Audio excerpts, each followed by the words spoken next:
NSIT, a place to imagine, invent and inspire. NSIT, Amhara, Bihta, Patna. नमस्कार, city post के इस खास पेशकश में आपका स्वागत है। मैं हूं श्रीकांत प्रत्युष। आपको पता है कि दो सहयोगी दल जेडीयू और शिवसेना बीजेपी के लिए गले की हड्डी बने हुए हैं। ये दोनों पार्टियां कई मुद्दों पर बीजेपी से अलग अलग राग आलाप रही हैं।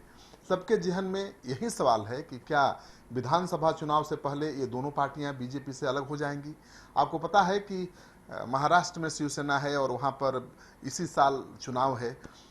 बिहार में तो अगले साल चुनाव है, लेकिन सवाल तो अभी से उठने लगा है जहन में कि क्या विधानसभा चुनाव के पहले जेडीयू बीजेपी से अलग हो जाएगी, शिवसेना बीजेपी का दामन छोड़ देगी।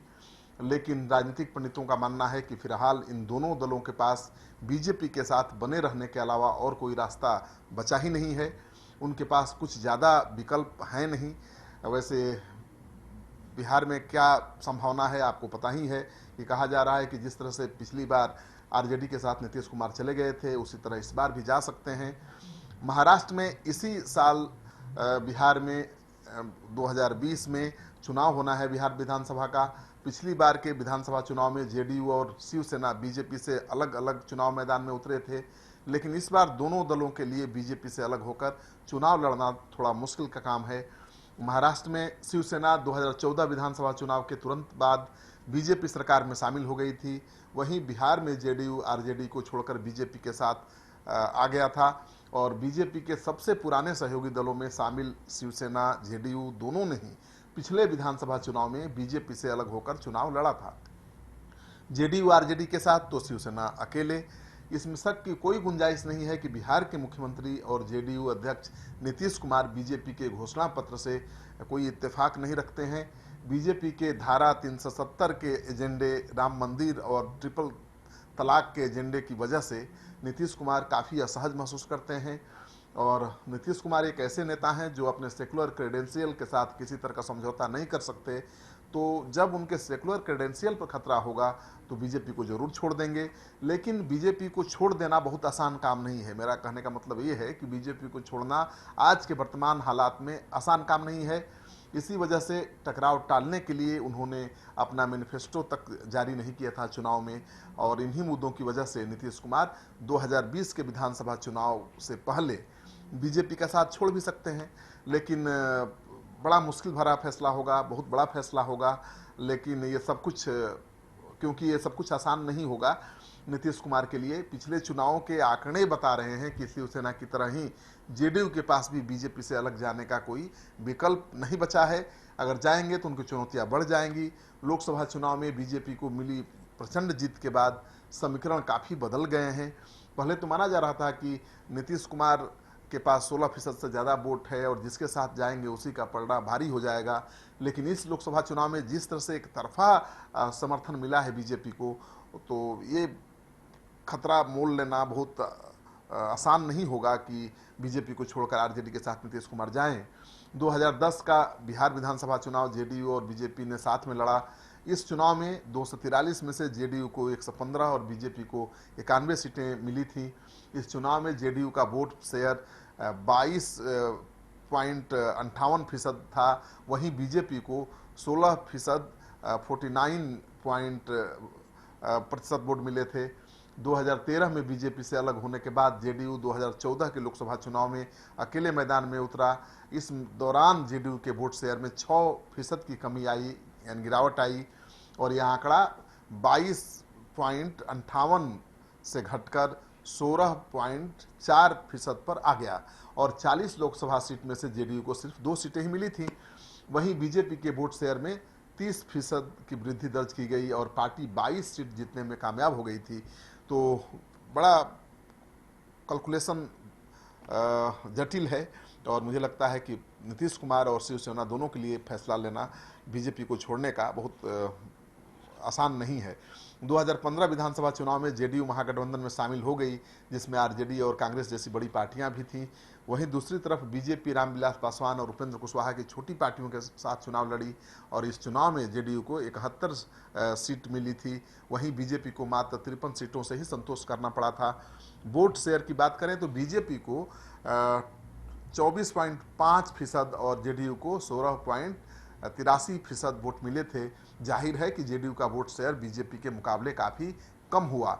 इस साल हुए लोकसभा चुनाव में बीजेपी के साथ जेडीयू चुनाव मैदान में उतरा और इसका लाभ जेडीयू को न सिर्फ सीट के मामले में मिला बल्कि पार्टी के वोट शेयर में भी काफ़ी बढ़ोतरी हुई है।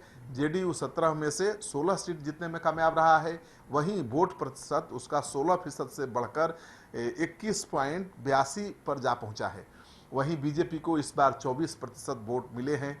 बीजेपी राज्य में सबसे ज़्यादा वोट शेयर वाली पार्टी बन गई है और उसे छोड़कर अकेले या फिर आरजेडी के साथ चुनाव लड़ना नीतीश कुमार के लिए खतरे से खाली नहीं होगा। 2009 का महाराष्ट्र विधानसभा चुनाव पर भी नजर डालें तो बीजेपी और शिवसेना साथ में चुनाव लड़ा। 288 में से बीजेपी को 46 तो शिवसेना को 44 सीटों पर सफलता मिली। वहीं दोनों दलों का वोट प्रतिशत 14 और 16 था, लेकिन 2014 के लोकसभा चुनाव में बीजेपी ने सबसे ज़्यादा 28% वोट हासिल किया है और 48 में से 23 सीट जीतने में वो कामयाब भी रही है, जबकि शिवसेना को 21% वोट मिले और पार्टी 18 सीट जीत पाई। तमाम विरोध के बावजूद भी 2019 लोकसभा चुनाव दोनों दल साथ में लड़े।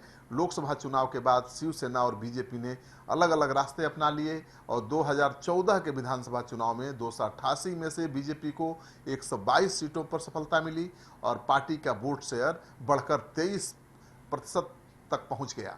वहीं शिवसेना को 63 सीटों पर जीत मिली और पार्टी को 19% वोट ही मिले।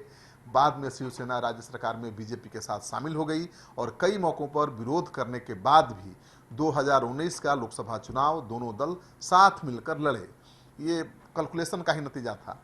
नतीजे दोनों दलों के लिए 2014 चुनाव जैसा ही थे, लेकिन बीजेपी के साथ आई शिवसेना के वोट शेयर में काफ़ी वृद्धि हुई है और जाहिर है जब बीजेपी के साथ जेडीयू और शिवसेना चुनाव लड़ी है उन्हें सीट और वोट प्रतिशत दोनों का लाभ मिला है।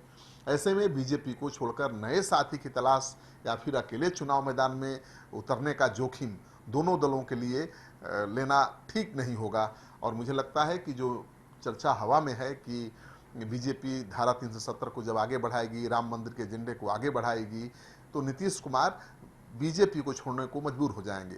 तो मजबूरी में भले नीतीश कुमार बीजेपी को छोड़ दें, लेकिन अभी जो वोट का प्रतिशत है और लोकसभा में बीजेपी का जो प्रदर्शन है उसे देखते हुए नीतीश कुमार कभी नहीं चाहेंगे कि बीजेपी को छोड़कर वो दूसरे दल के साथ जाएं या फिर अकेले चुनाव मैदान में उतरें। तो देखिए, इंतजार करिए, क्योंकि अब तो महाराष्ट्र चुनाव में बहुत ज़्यादा समय नहीं है। 4 राज्यों के विधानसभा चुनाव होने हैं और अक्टूबर-नवंबर महीने में ही होने हैं। तो वहाँ पर जो रिजल्ट आएगा उसका भी बहुत असर पड़ेगा। अगर इन 4 राज्यों में बीजेपी को सफलता मिल जाती है तो बीजेपी ज़्यादा भाव नहीं देगी शिवसेना और नीतीश कुमार को। अगर इन चारों राज्यों में बीजेपी को लोकसभा चुनाव की तरह सफलता नहीं मिलती है तो मुझे लगता है कि नीतीश कुमार और शिवसेना दोनों को साथ रखना चाहेगी बीजेपी।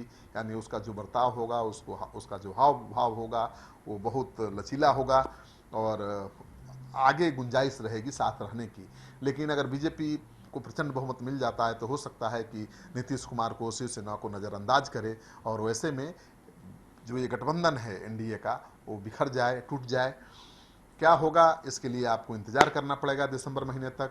दिसंबर के बाद यानी नए साल 2020 में आपको कोई नतीजा दिखेगा, कोई आमूलचूल परिवर्तन दिखेगा।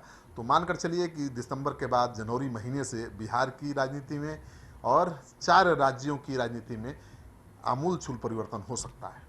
आपको ये कार्यक्रम अच्छा लगे तो दोस्तों के साथ इस वीडियो को खूब शेयर करिए। अगर आपने अब तक हमारे चैनल सब्सक्राइब नहीं किया है जरूर कर लीजिए।